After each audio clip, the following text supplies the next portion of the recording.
শহরের বাজারগুলিতে নিত্য প্রয়োজনীয় জিনিসের মূল্য আকাশ ছোঁয়া। একাংশ ব্যবসায়ী সরাসরি মানুষের পকেট কাটছেন। আধিকারিকরা বাজারে অভিযানে গিয়েও তার সত্যতা খুঁজে পেয়েছেন, কিন্তু বিশেষ কোনো পদক্ষেপ নেওয়া হয়নি। তাই বৃহস্পতিবার সদর মহকুমা শাসক কার্যালয়ে বিভিন্ন বাজারের ব্যবসায়ী প্রতিনিধিদের নিয়ে গুরুত্বপূর্ণ বৈঠক হয়। মূলত আলু পেঁয়াজের মূল্য বৃদ্ধি কিভাবে নিয়ন্ত্রণে রাখা যায় সে বিষয়ে ব্যবসায়ীদের সঙ্গে বৈঠকে মিলিত হন সদর মহকুমা শাসক।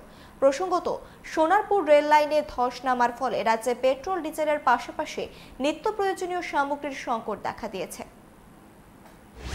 আজ আমরা যারা আলু পেঁয়াজ এবং অন্যান্য সামগ্রী নিয়ে যারা বিজনেসের সাথে যারা জড়িত ওনাদের নিয়ে আমরা একটা মিটিং করছি।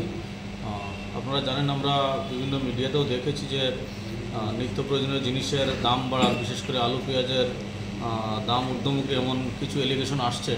তো এটার একটা মজুদ কী ধরনের মজুদ আছে বা রেট কত, মানে সত্যি কি রেট বেশি নেওয়া হচ্ছে বা কোন বাজার অনুযায়ী কত বেশি নেওয়া হচ্ছে, ওইগুলো আমরা একটা অবশ্যই আমরা রেড করব বাজারে গিয়ে। কিন্তু এই ধরনের রেড করার পদক্ষেপের আগে আমরা ওনাদের নিয়ে একটা ডিটেলস পুঙ্খানুপুঙ্খভাবে বিশ্লেষণ করব এবং একটা আলোচনা করছি, যাতে ওনারাও সহযোগিতা করবেন। আমাদের আশ্বাস দিয়েছেন, ওনারাও আমাদের ডাকে সাড়া দিয়ে এখানে আসছেন, যাতে সাধারণ মানুষ যাতে এই ধরনের পণ্য নিয়ে যাতে ভুক্তভোগী না হয়, এই জন্য আমরা একটা মিটিংটা